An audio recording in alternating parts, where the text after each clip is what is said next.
thank you for standing up, fighting for Texas values each and every day. What a privilege to be with you.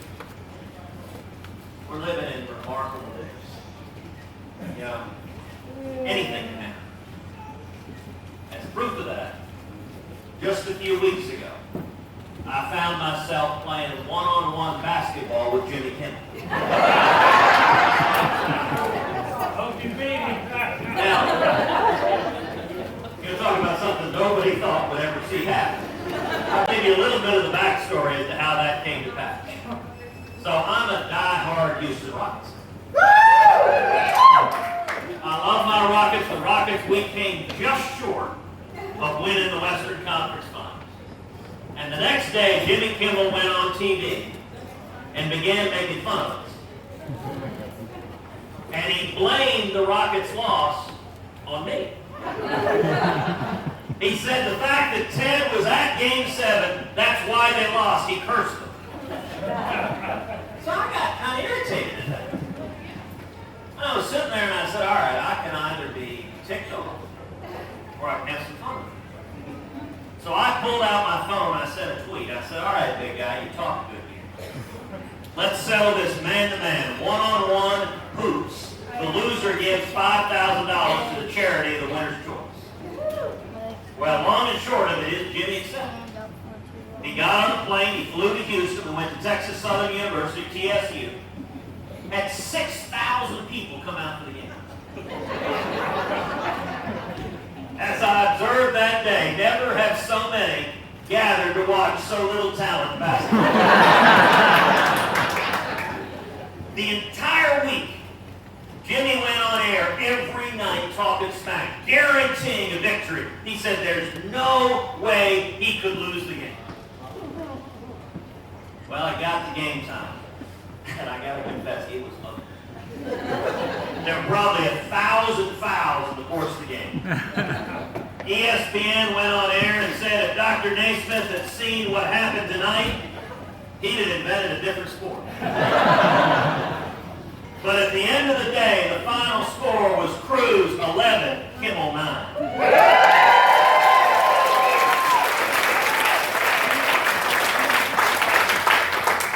And the very best part was seeing Jimmy leave, tail between his legs, getting on a plane, flying back to California, and knowing that for the next 50 years, Hollywood celebrities are going to give him grief, saying, how could you lose to Cruz?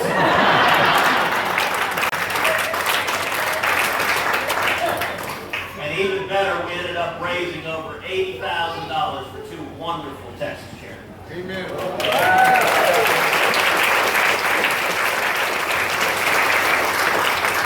So anything can happen. We look nationally.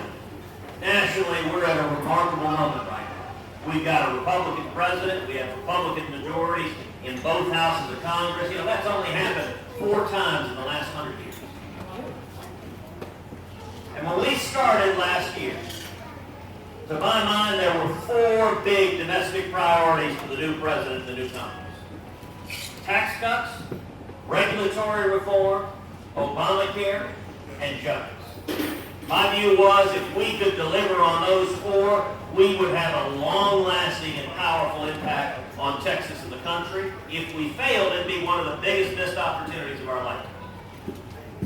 As we stand here today, a year and a half into it, I think it is remarkable just how many of those priorities we've been able to deliver real results.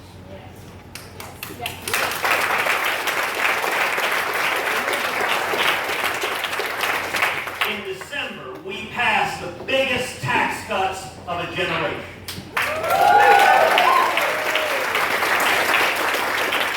Cutting taxes for small businesses, cutting taxes for farmers and ranchers, for working families, doubling the exemption on the death tax, which exempts about 2/3 of the farms and ranches that were subject to the death tax, zeroes it out for about 2/3 of them.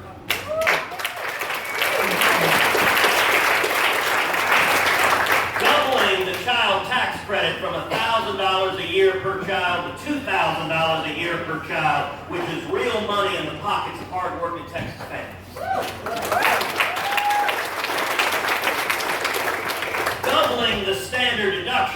means starting next year, about 90% of Americans will fill out your taxes on a postcard.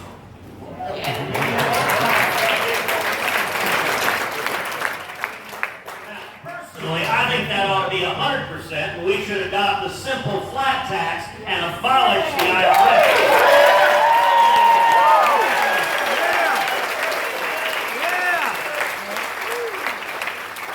But 90% is a very good start. Second big priority, regulatory reform. I think has been an unmitigated victory of this administration. Just about every cabinet agency, just about every cabinet secretary pulling back, repealing, job-killing regulations.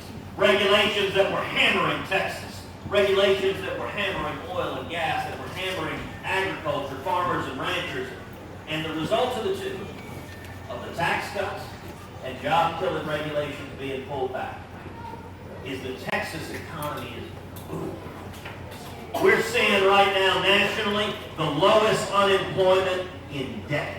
African-American unemployment that has ever been recorded since they began keeping the data.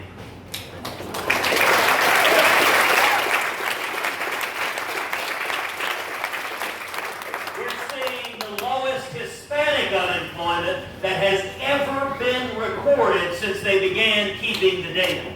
Woo! We lower taxes and lift regulations. Texas booms. We thrive, we prosper, and we see more jobs and higher wages and more opportunity for the next generation.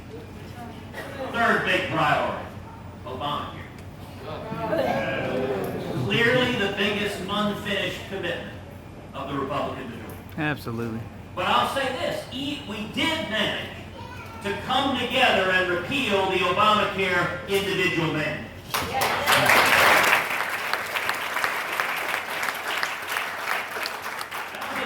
I led the fight to make that happen.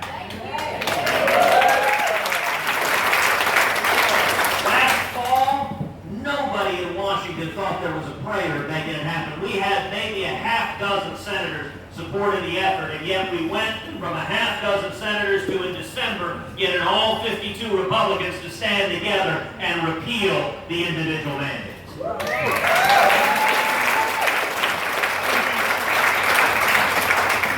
Now we need to finish the job and repeal the rest of that disastrous law and lower premiums for people all across Texas.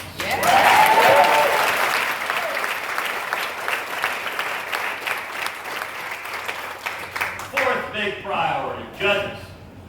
An unmitigated success in the last year and a half. We have Justice Neil Gorsuch.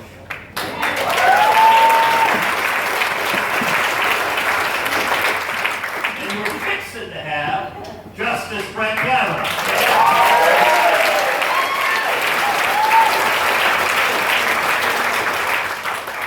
For the folks who have come in not from Texas, now I'm talking to you. You can look up later what fixing to be, baby.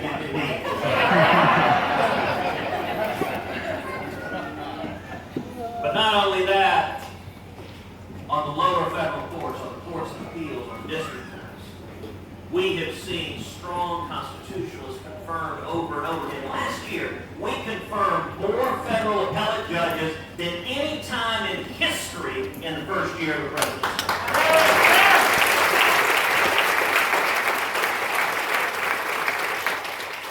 For every one of us who values the Constitution and the Bill of Rights, who values free speech and religious liberty and the Second Amendment, the 10th Amendment, and all our fundamental liberties, it is the courts that are at the crossroads, either between protecting those rights or compromising. A year and a half in, I think it is remarkable how many of the major promises that were made to the American people we've delivered on. But yet,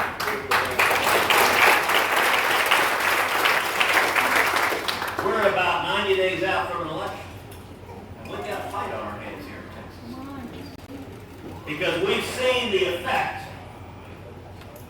politically and at the far left, the extreme left.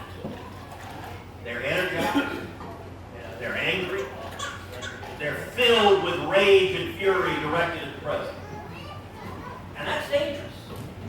That anger is dangerous. That anger is sending millions and millions of dollars to fund Democratic campaigns all across the country. Millions and tens of millions of dollars flooding into the state of Texas. And they're going to show up.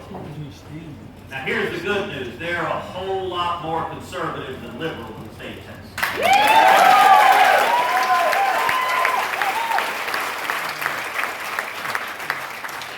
All of us have a simple job in the next 90 days. It is turnout, turnout, turnout, turnout. If conservatives and freedom-loving Texans show up and vote, then we are going to keep the great state of Texas bright red.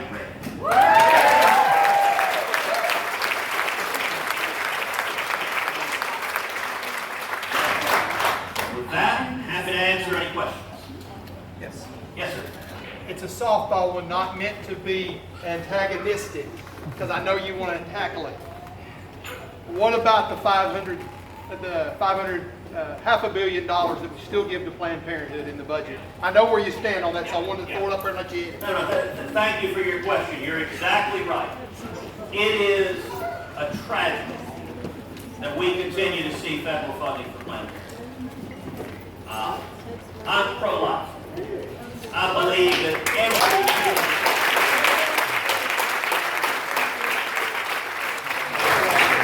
every human life is a gift from God, a precious gift from God that should be protected from conception to marriage. Amen. And even if we don't believe that, I do, but even if we don't, we shouldn't force other people to pay for it. You are absolutely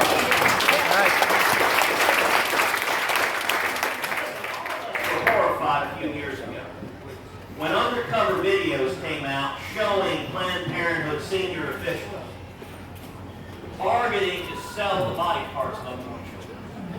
I mean, those videos were horrific. You saw them laughing callously, swilling Chardonnay as they haggled over the prices. That was horrific, and we need to end it now. There's good news and bad news. Last year, when we were working on repealing Obamacare, and I spent thousands of hours last year trying to get 50 Republicans in the Senate to yes to repeal Obamacare, to repeal the whole thing. Part of that bill was defunding Planned Parenthood. And we all remember when at 2 in the morning, one of my colleagues stood on the Senate floor and did this and then stuck his thumb down. And killed that effort. Yep. We fell one vote short. That's Now, right. the frustrating thing is that means we didn't eliminate the federal taxpayer funding for Planned Parenthood. Now, the good news is we were just one vote short, which means if we have a good election in November, if we turn conservatives out, there are 10 Democrats running in red states that Donald Trump carried in 2016. If we turn conservatives out, if we grow our majority from barely 51 to 53, 54, 55, we have a very different Senate, and I have led the fight from day one to defund Planned Parenthood, and you have my word, I'll continue to lead the fight to defund Planned Parenthood.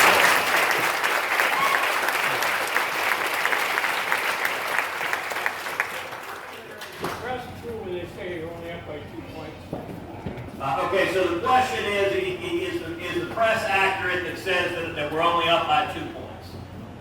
You know, you can usually count on any question that begins with, is the press accurate? You can usually fill in the answers to the rest of them. You know, I'll say about a week ago, there were 3 public polls that came out. One showed this race as a 6-point race, one showed it as a 4-point race, one showed it as a 2-point race. Now, there were serious methodological problems with those polls. There's reason to have some skepticism for them. But what I'll say is, you know what? We're campaigning as if it's true. We're treating it as if it's true. I don't think those numbers are accurate. But what I do think is accurate is I know the left is energized and angry. And that's serious. And the danger on our part, look, I don't think there's a danger of a bunch of Texas conservatives suddenly waking up and voting Democrat. The danger for us, the biggest danger our campaign faces is complacency. The danger for us is too many conservatives staying home. Too many folks are feeling good about the economy or happy about things are, don't have that urgency to show up. Or else we splinter. One slice of voters, they're unhappy at this, another slice is unhappy at this, and it doesn't take that many slicing away if conservatives stay home to suddenly lose Texas. And so I don't think it is that close, but I do think we have a real race, and we have a race where there's a lot of money on the other side, and you got a whole lot of free media on the other side. Yeah. You know, we're going to see tens of millions of dollars of free media on the other side. Because my opponent, Congressman O'Rourke, is running hard left, and he makes reporters' hearts go pitter-patter. You know, the most common adjective in these glowing profiles of the media does is Kennedy-esque. Usually with his hair blowing up. You can kind of hear the orchestra in the background. What that means, now look, that's fine. The good thing is, that's not who decides elections. The people who decide elections in the state of Texas are the men and women here. The people who decide elections in Texas are Texans. And we love and value freedom, and that's certainly true. And so she asked about two things. One, the wall, and two, about security for kids. And so let's address both of those, because those are related but also separate issues at the same time. On the wall, we need to build a wall. Yes. That's right.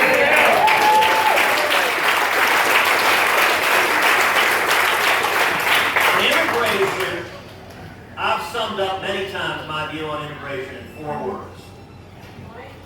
Legal, good. Illegal, bad.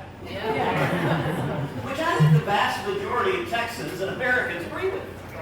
That when it comes to securing the border, we need to do everything humanly possible. That means building the wall, that means fences, that means technology like infrared, that means fixed wing and rotary wing aircraft, and most critically, that means boots on the ground. That means tripling the border patrol so that we finally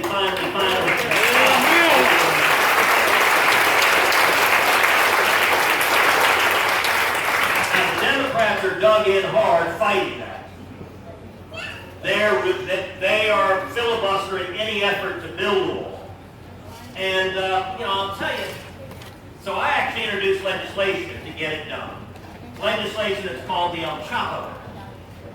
And what it says is let's take all the money criminally forfeited from El Chapo and from other drug lords and use their billions to build a wall.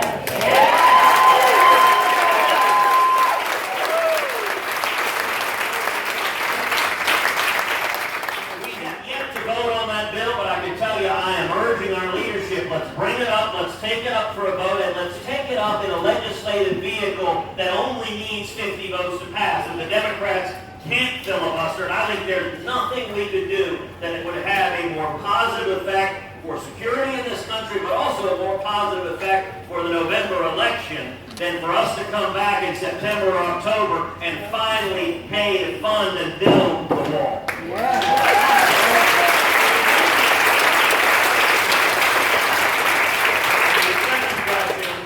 School safety and security and kids. And that's a real concern. Look, every one of us who are parents, our girls are 7 and 10, we're getting ready to go back to school. By the way, how come school keeps getting earlier and earlier? When we were kids, we didn't go back till after Labor Day. I feel like summer begins and the next day you're back. But all right, that's beside the point. The safety of our kids. Every one of us, we were horrified by what happened at Santa Fe.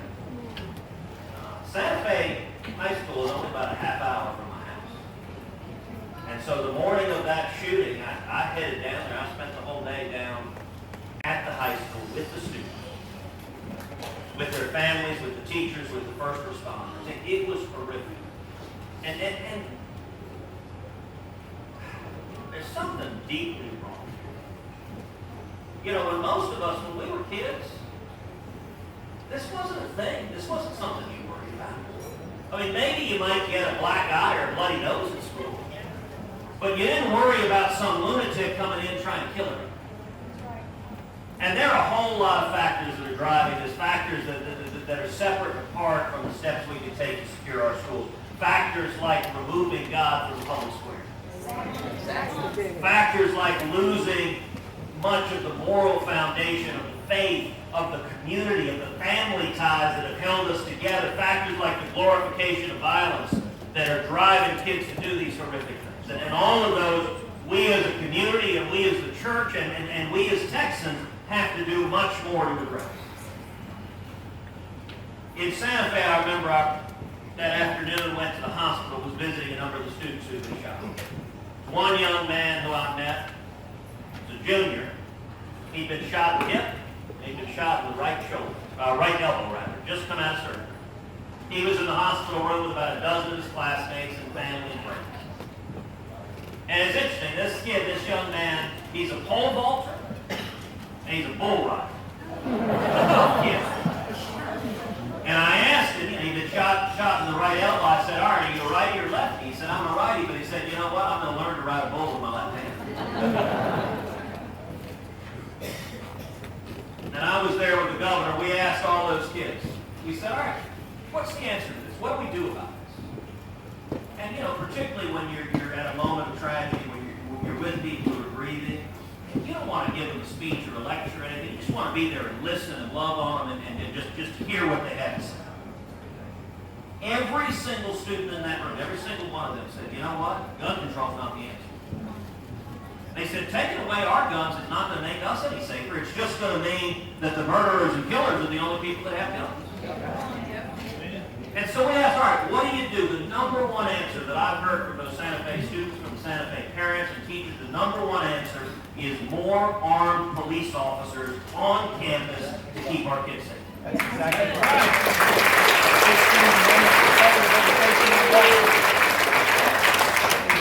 The number one thing that stops a bad guy with a gun is a good guy. That's right. And having police officers there, now I'll tell you, in that same hospital room, there was a young man behind me. It was a student.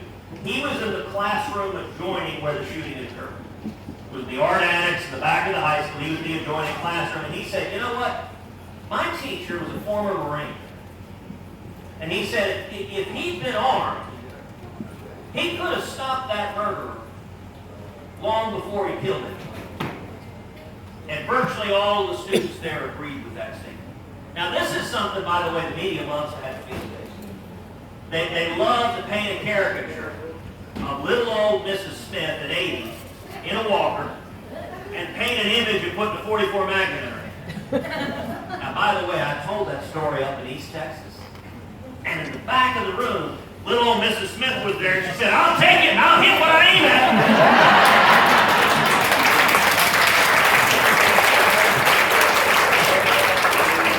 So this is Texas. But look, nobody's talking about forcing teachers who don't feel prepared, who don't want to be armed to be armed. But there are a lot of teachers who are former military, who are former police officers, who are trained, who are capable, and we have a ready team that can be there to help defend that school if we allow them to. I think there are also other things we can do in terms of funding to harden the security infrastructure of the school, things like shrinking the number of entrances to the school. You think about it, you go to a bank, you go to a government building, a courthouse, they usually have one or maybe two entrances. They don't have 20 or 30 or 50 entrances. The guy in Santa Fe went to a back entrance to the art annex. We need to be shrinking the number of entrances so that you have law enforcement in a position to stop someone. There's a lot we need to do, but the basic difference is the way you stop violent crime is you target the criminals, you target the bad guys. You don't do what so many on the left want to do, which is go after the Second Amendment rights of law-abiding citizens. Yes, ma'am. This is somewhat related to the second part of our question. I understand law enforcement aren't going to go for court hearing. What about finding financial resources to get them trained and these supplies for things like tourniquets and such off? So after it's over, the kids that really have age get taken care of, so it's less.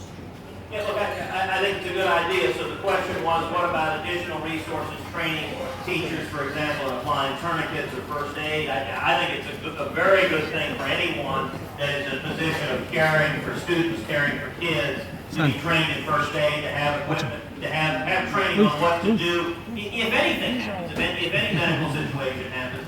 I can tell you, I participated in lengthy roundtables and discussions with a lot of the families of Santa Fe, with the governor, at the Capitol, a number number of our state senators and reps were all part of it. And what came out of that from the governor was about a 47-page proposal of recommendations, many of which I think are some good ideas. Now, I think the legislature will sort them out. They may not agree with everything in that proposal. There are things you can quibble about, but I think there are a lot of good ideas in there. And part of it is making sure districts on the ground, making sure local districts are preparing or are putting in place contingencies. There are other suggestions that came from the roundtables, things like hardening the doors to classrooms. If you look at both Parkland and Santa Fe, they shot through the doorways, and the door were flimsy little doors you could shoot right through. Those are things that are not terribly expensive to do, but that can substantially improve safety. So I think certainly having more teachers and more personnel trained in first aid is a good and positive step. Yes, sir. What is your opinion of the president? What is my opinion of the president and why? Has had its ups and downs. Right now where I am, he says some things that I wouldn't say.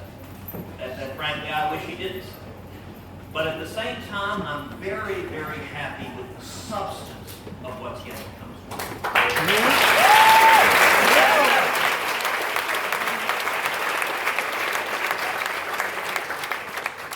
The week after the election in 2016, I got on an airplane and I flew up to New York City.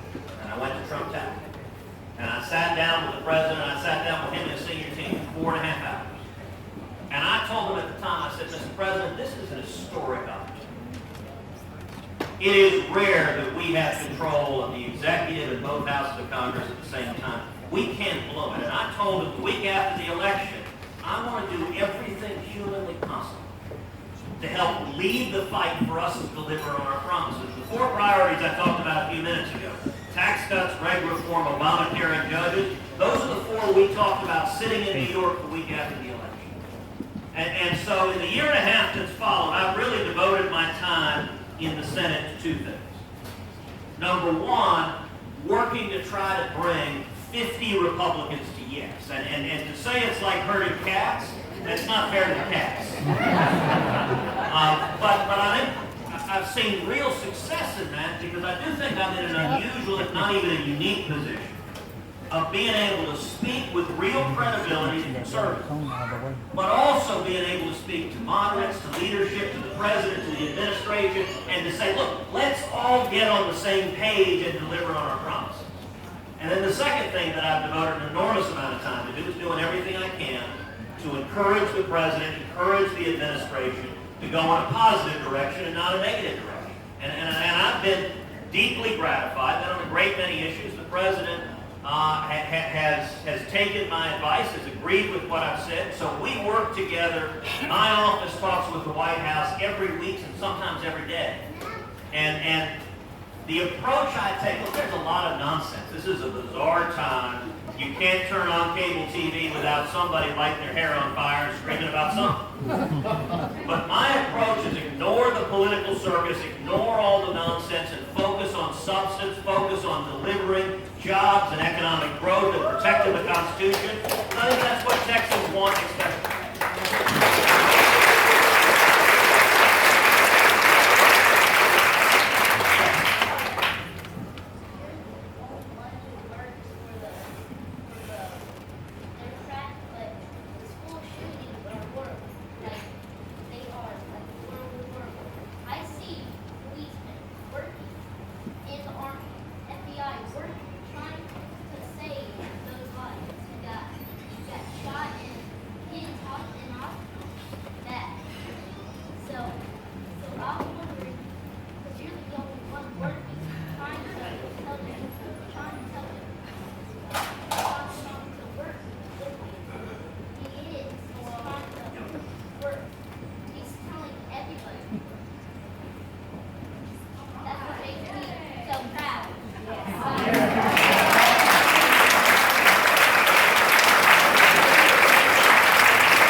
Thank you for being here. But you're right. We need to work hard to protect, especially protect kids. Schools should be places that you're safe and you're protected. But I tell you, look, one of the great things about being in Texas is that we all come together and we stand together and protect kids. And so I appreciate your saying that I'm working, and you said I was the only one working. Let me tell you, there are a ton of people working.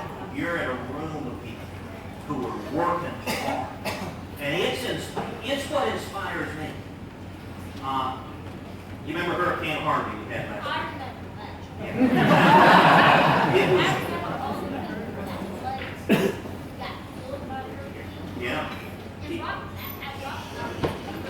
Yeah. They brought work out of it real bad. It was terrible. I grew up in Houston, so not far away. I've seen a lot of hurricanes. In Texas, being on the Gulf Coast, you get hurricanes. But there's never been anything like Harvey. But let me tell you something. You know what was amazing to see, as bad as Harvey was? We saw Texas come together. We saw Texans, as heroes. I've never been prouder to be a Texan than I was in the days and weeks after Harvey, where people were risking their lives. You just had ordinary folks jumping in a boat and pulling their neighbors out of harm's way, going by the thousands, rescuing each other. What I call it is rednecks and bathtubs. and that's the spirit of Texas. So I will say you are incredibly fortunate. We're all fortunate to have the blessing of being Texans. Even the Army worked. The Army worked very hard, you're right? Everybody pitched in. And you know what? Nobody cared.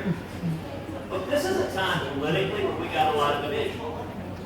But in Harvey, when someone was rescuing their neighbor, nobody asked what color are you. Nobody asked what your ethnicity was. Nobody asked, are you a Democrat or Republican? They didn't ask what your religion was. They just stepped forward and grabbed and pulled their neighbors out of harm's way. And that's what it means to be a Texan. Texas strong, that really does capture who we are as a state. And that's an amazing thing.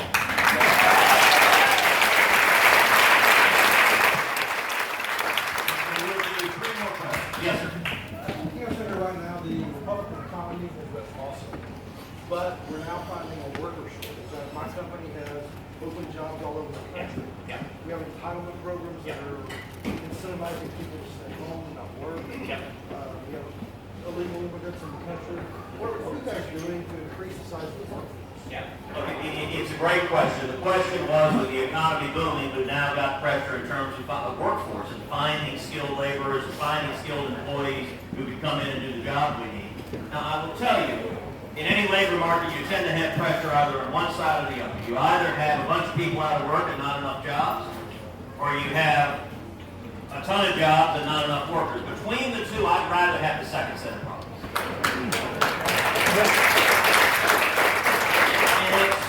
We have right now, for the first time in a long, long time, this is true nationally, there are more job vacancies, there are more help wanted signs than there are people actively seeking employment. That is a major shift in the economy when the vacancies exceed the number of people looking for them. Now, what can we do? There are a lot of things we can do on this. One, you touched on immigration, and I think on immigration on the legal side, we should be welcoming and celebrating those who want to follow the rules. There's a right way to come to this country, to wait in line, to follow the rules, and I think we ought to be attracting the best and the brightest. We ought to be attracting scientists and engineers and people that are come start companies and create jobs and drive our economy. One of the blessings of America is we can attract those people from all over the world. We ought to be doing that. That will help with those needs. But we also need to be working on education, helping more Americans to get skills. Look, our economy is changing. Our economy is changing dramatically with technology, with information. There are jobs that are at risk of being pushed out of the labor force. We've got to help with workforce training, help people get new skills so they can keep getting jobs. We need to be working to do that as well so that we're having skilled workers here in Texas to meet the needs, and meet the needs not just of yesterday and today, but the needs of tomorrow. Yes, sir. What is the administration action plan for the DA during the So the question is, what does the administration have as plans for the VA? Let me say, first of all, sir, thank you for your service to the country.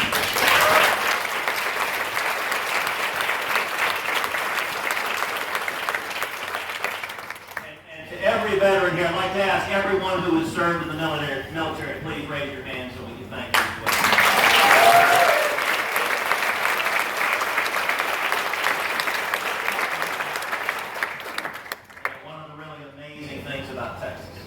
No state in the union that loves active duty military and that loves veterans like the state of Texas.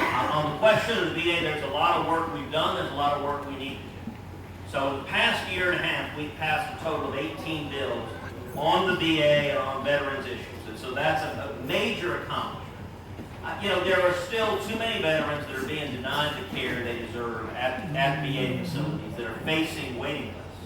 And VA facilities keeping bogus books, phantom books, lying, committing fraud, and wrongfully denying veterans the care that they needed and to which they were entitled. I think the two keys to fixing that problem are accountability and choice. So let me talk about each one. Accountability, we passed in this Congress the VA Accountability Bill, which gives the leadership of the VA the authority to terminate employees if they're negligent, if they're wrongfully denying care. I think any employee that wrongfully denies veterans care that they're entitled to should be terminated. And if they committed criminal conduct, they should be prosecuted.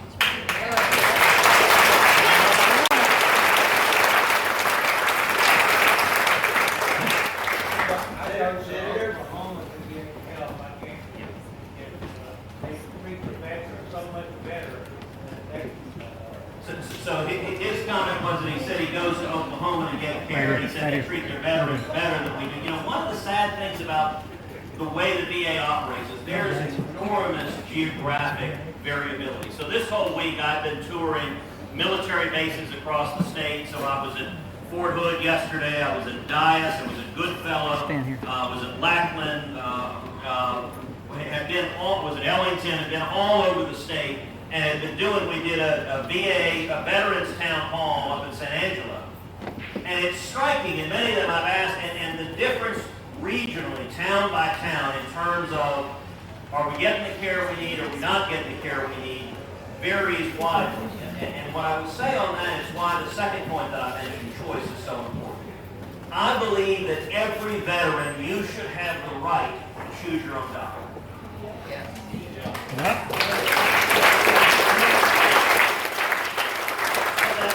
If you want to go to the local VA facility, that's your right. You fought for it, you bled for it, and it should be yours. Maybe you think they have the best care for a particular health need.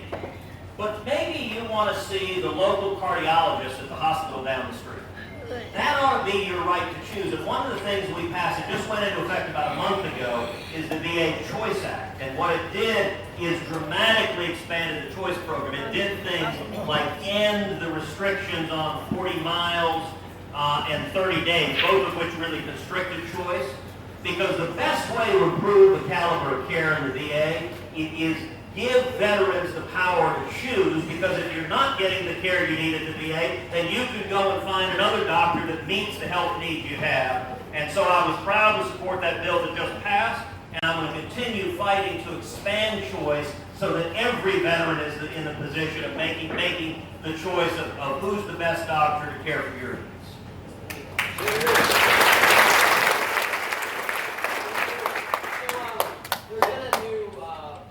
Grant with the military that's been in talks. Yes. It's getting ridiculed, but what is your stance on it? Yeah, great question. So the question is, what's my stance on the Space Force that the President has proposed? The short answer is I support it. Yes. And let me back up and give you a little bit of why. So space has been an area that I have been very active in terms of leading the effort in the Senate. And for the last 4 years, I've chaired the Science and Space Subcommittee of the Senate Commerce Committee that's in charge of NASA and space exploration and everything else. And I also serve on the Senate Armed Services Committee, which I've been on it for 6 years. So that addresses space from the military aspect, and space is a big part of defending our country. And in the last 6 years, I've passed 3 major pieces of legislation concerning space. So one was in 2015 something called the Commercial Space Launch Competitiveness Act. What that did is it incentivized commercial space, it incentivized more and more private companies to invest billions into space exploration. That is producing the commercial space industry tens of thousands of high-paying jobs all across Texas. It's a big, big deal for the economy of Texas. Now that bill I introduced, we got bipartisan support. It passed both houses of Congress and President Obama signed. Then in 2017, I authored the NASA Authorization Act. It's the first authorization bill NASA's had in 7 years. Likewise, we got bipartisan support. That bill, in turn, was one of the first bills President Trump signed when he came into office. Now, there are not many issues in this highly polarized world where you have a senator who's had major substantive legislation, one signed by Obama and one signed by Trump. And I think that illustrates that you can bring people together when it comes to bringing back America's leadership in space. Now, on the military side, we had just this past week, we passed the National Defense Authorization Act. It included over 30 amendments that I introduced that benefited Texas, that took care of the bases we've got, that took care of our fighting men and women. One of the most important, an amendment that I introduced that directed the Department of Defense to fund and implement a missile defense, a space-based missile defense test bed. Now, this is the first time in history, we've been debating this issue for 40 plus years, going back to Reagan and SDI. This is the first time in law the Defense Department's ever been directed to implement it. And I'll tell you why it's so important. Right now, if, say, a North Korea launches an ICBM in America, we have the technology to intercept that missile as it's coming back into the atmosphere, as it's getting ready to land and do its damage. The problem is that's the least effective place to intercept it. The place you want to intercept the missile is in what's called the boost phase. It's when it's taken off. The boost phase, it's moving much, much more slowly, so it's easier to hit. Beyond that, in the boost phase, they can't deploy countermeasures. When it's coming in, you can deploy countermeasures. It's much harder to hit. It can break into multiple warheads where you got to hit every one of them. If it's taken off, it's just one target. But not only that, if the missile has, say, a nuclear warhead on it or has chemicals or biological agents, we want those falling on the country that launched it, not on the country they're in.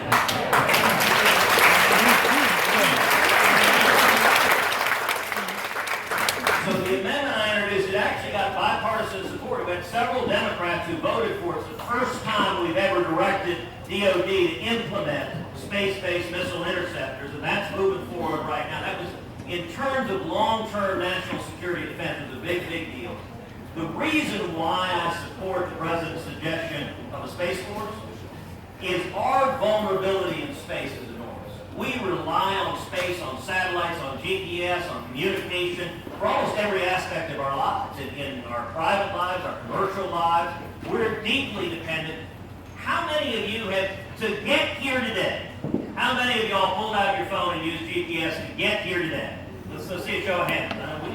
Well, you guys all know where it is. All right. But if you didn't, you use your phone again.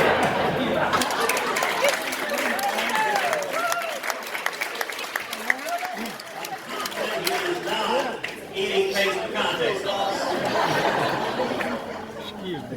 But despite the fact that he is running hard left, like Bernie said, he is the #1 Democratic fundraiser in this country. And he's outraising our campaign 2-1. Last quarter, our campaign, we raised $4.6 million. That is the most of any Republican senator in the country. We're working hard. We raised 4.6. In the same quarter, he raised $10.4 million. That is more than double. That's nearly triple. So we're taking it real serious. We know the Democrats are going to show up. We're going to see record showing turnout.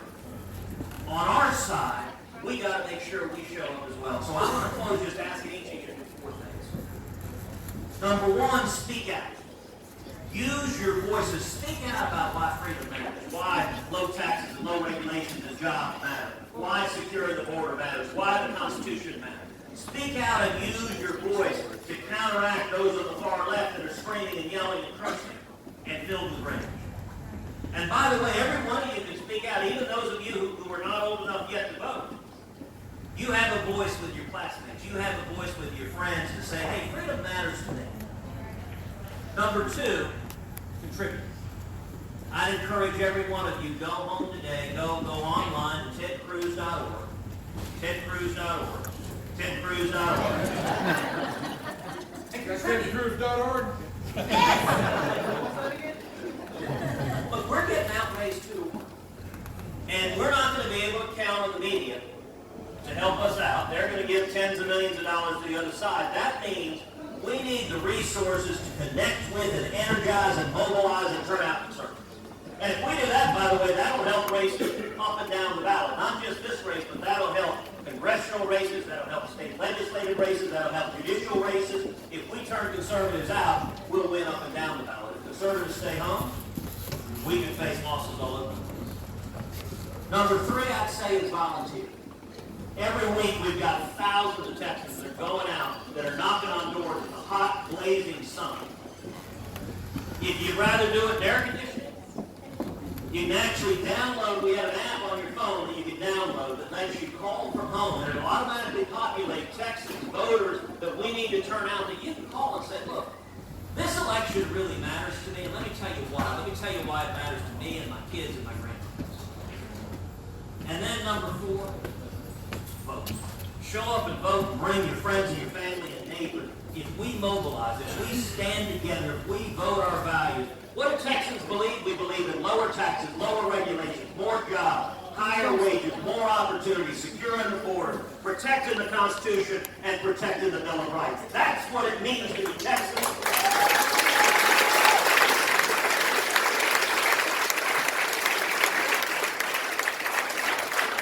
Let me tell you, we're going to win this race because this is Texas, and Texans will always stand up and defend our freedoms.